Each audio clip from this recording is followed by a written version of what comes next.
నేను ఈ జన్మంతా రుణపడి ఉంటాను సార్.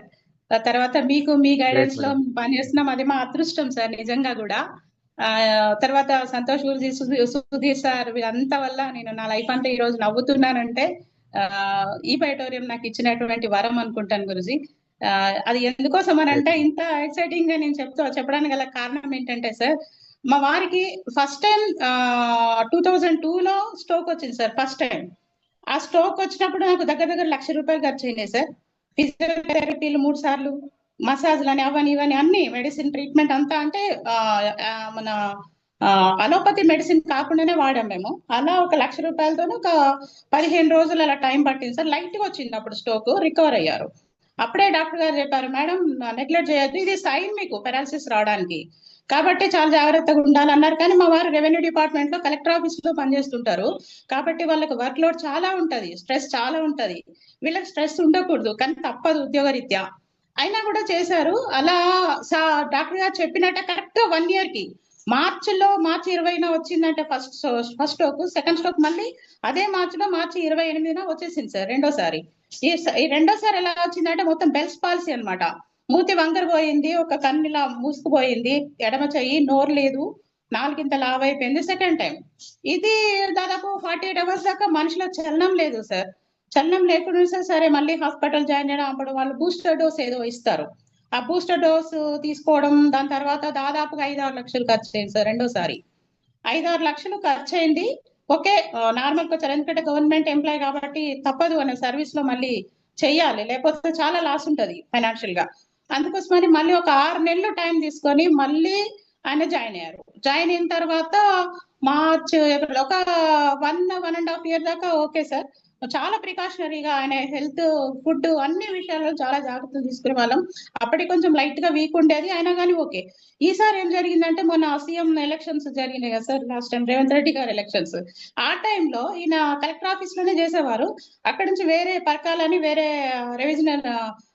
రెవెన్యూ డివిజనల్ ఆఫీస్ కి ట్రాన్స్ఫర్ చేశారు. అప్పుడు ఈయన చెప్పారు, నాకు చేత కదా సార్, నాకు ఇలా 2 times స్ట్రోక్ వచ్చింది, నాకు ఇబ్బంది అనేసి అప్పటికే మేము వాలంటరీ రిటైర్మెంట్ పెట్టుకున్నాం. ఈయన 55 years old సార్ ఆయన.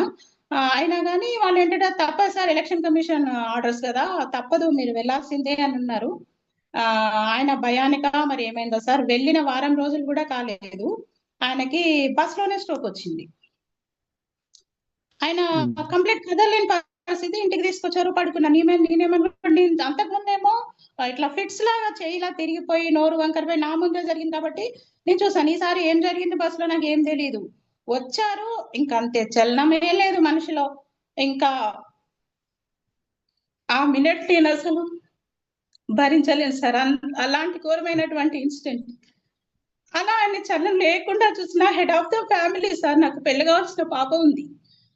అలాంటి మూమెంట్ నుంచి వెంటనే మళ్ళీ డాక్టర్ గారికి చూపించడం, టాబ్లెట్స్ ఇప్పించడం, ఇంజెక్షన్స్ వేయించడం అవన్నీ వేస్తున్నాం మేము. సంతోష్ సార్కి తెలుసు, first time stroke, second time stroke వచ్చినప్పుడు సంతోష్ సార్కి తెలుసు. అంతలోకి ఒక 1 week గ్యాప్ లోనే సంతోష్ సార్ ఏందో నేను పిలిచినట్టుగానే నాకు ఫోన్ చేశారు, మేడం ఎలా ఉన్నారు ఏంటని. అప్పటికే సార్కి మ్యాగ్నెటిక్ బెడ్ గురించి తెలిసేమో. అంటే సార్ నేను మాట్లాడే పరిస్థితిలో లేను, సార్ ఇట్లా ఉన్నారు అనేసి అన్నాను. రాజిరెడ్డి కూడా అక్కయ్య అని పిలుస్తుంటారు. రాజిరెడ్డి ఆయన ప్రయత్నం ఆయన చేస్తున్నారు. మన కెంగిన్ వాటర్ అని అదని ఇదని తెచ్చి పెడుతున్నారు. తర్వాత సంతోష్ సారు, ఇది నేను సుధీర్ సార్ అని ఒక ఆయన ఉన్నారు మేడం, మాట్లాడండి అంటే మాట్లాడాను. సుధీర్ సార్ ఉండి, మేడం నేను ఫిజియోథెరపిస్ట్, ఇట్లా ఫిజియోథెరపీ ట్రీట్మెంట్ చేస్తాను, ఇట్లా ఉంటది, ఎట్టి పరిస్థితుల్లో రికవర్ అయిన వాళ్ళు చాలా మంది ఉన్నారు మేడం, సార్ కూడా రికవర్ అవుతారు, ప్రయత్నం చేయండి అన్న. సారీ సార్, నాకు ఆ క్షణం గుర్తొచ్చింది, ఏడుపు ఆగట్లేదు. కంట్రోల్ అంత మంచి జరుగుతుంది సార్. నాకు ఫోన్ నెంబర్ ఫార్వర్డ్ చేశారు సంతోష్ సార్.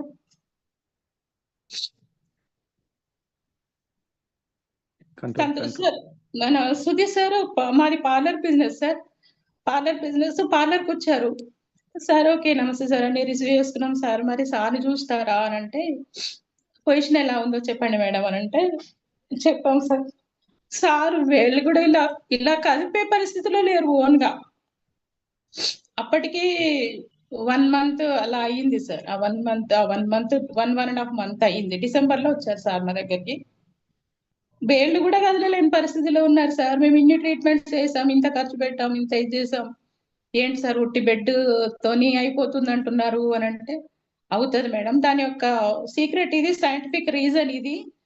కాబట్టి కంపల్సరీ సార్ బ్లడ్ సర్క్యులేషన్ మంచిగా పెరిగి సార్ స్ట్రెంగ్త్ వస్తుంది, లేచి కూర్చుంటారు అని. అప్పటి వరకు మా ఆయన నవ్వడం కూడా నవ్వలేదు సార్, అసలు నవ్వు అనేది లేదు. ఆయన ముఖంలో నవ్వు లేదు, నా మొహంలో కూడా నవ్వలేదు. పాప ఉంది, పెళ్లి కావాల్సిన పాప, ఏ క్షణం ఏమవుతుందో అని అసలు నిద్ర కూడా పోయేదాన్ని కాదు నేను, అంత భయం వేసేది సార్. అలాంటి మూమెంట్ లో సార్ దగ్గర నుంచి అది సరే సార్, నేను ఇంకెప్పుడు ఏం ఆలోచించే పరిస్థితిలో లేను, నాకు బెడ్ అవి పంపించేయండి సార్ అని చెప్పేసి అన్నాము. సార్ వెళ్ళి ఇమీడియట్ గా నాకు ఒక 1 వీక్ 10 days లోనే బెడ్ సప్లై చేశారు. ఇంకా దేవుడిని మొక్కుకొని, అమ్మ నువ్వే ఉన్నావు నా కుటుంబాన్ని రక్షించాలని చెప్పేసి మొక్కి ఆ బెడ్ అవన్నీ వేసేసాం. వేసిన తర్వాత మా సార్కి ఎందుకు డబ్బులు అనవసరంగా వేస్ట్ చేస్తా. Control madam. ఆయనకు అసలు రికవర్ అవుతారన్న కాన్ఫిడెన్స్ కూడా లేదు సార్. అప్పుడు వేస్ట్ అంటారేంటి, ఎన్నో ఖర్చులు పెట్టాం మనం, వేస్ట్ అంటారేంటి, వాడండి అని చెప్పేసి ఆ బెడ్ మీద అసలు ఆయన మంచం మీద కూర్చునే పరిస్థితిలో కూడా లేరు సార్, కూర్చొని కూడా కూర్చోలేదు ఆయన.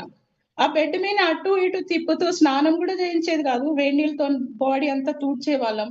అలా చేసిన బెడ్ రిటర్న్ అయినటువంటి మనిషి 3వ రోజున అదే రోజు బెడ్ వేసిన తర్వాత ఆయన అసలు నిద్రపోని కూడా నిద్రపోయే వాళ్ళు కాదు. ఆ బెడ్ వేసిన రోజు ఆయన నిద్రపోయారు ప్రశాంతంగా. నేను 24 గంటలు ఆయన్ని గమనిస్తూనే ఉండేదాన్ని, ఏ క్షణాన్ని ఏమవుతుందో అని.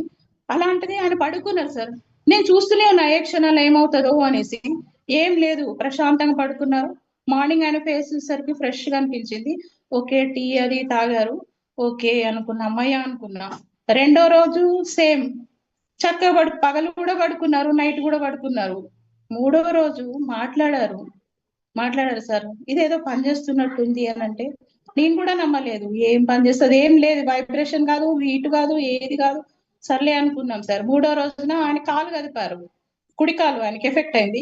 3వ రోజు కాలు కదిపారు, ఓకే కదులుతుంది, ఇక్కడ మోకాలు చిప్ప ఏమైనా ఇట్లా ఇట్లా అనగలరా అంటే అన్నారు. తర్వాత హ్యాండ్ ఇలా పైకి ఏమైనా అనగలరా అంటే మెల్లిగా అన్నారు. అది వీడియో, ఫస్ట్ వీడియో నేను సంతోష్ సార్ పంపించాను సార్. అది మా దగ్గర ఏదో ఫోన్ ప్రాబ్లం వల్ల డిలీట్ అయింది. అట్లా డైలీ పంపించేదాన్ని ఇంకా సంతోష్ సార్కి, సార్ ఇంప్రూవ్మెంట్ వస్తుంది అనేసి. జస్ట్ 1 వీక్ నుంచి స్టార్ట్ అయినటువంటి ఇంప్రూవ్మెంట్ కరెక్ట్ గా 15 రోజులు సార్. 15వ రోజు నాకు అది స్టిక్ తీసుకొని రా, నేను నిలబడతా అన్నారు. నిలబడ్డారు, ఆల్రెడీ నిలబడ్డా, నేను నడుస్తా అన్నారు. ఏం మాట్లాడుతున్నారు, పడిపోతారేమో అని మాకు భయం. చాలా హైట్ ఉంటారు సార్, హైట్ ఉంటారు, వెయిట్ ఉంటారు. పడిపోతే ఇంకా ఏ బోన్స్ ఇరిగితే ఇంకా చాలా ఇబ్బంది అవుతుందని భయం నాకు.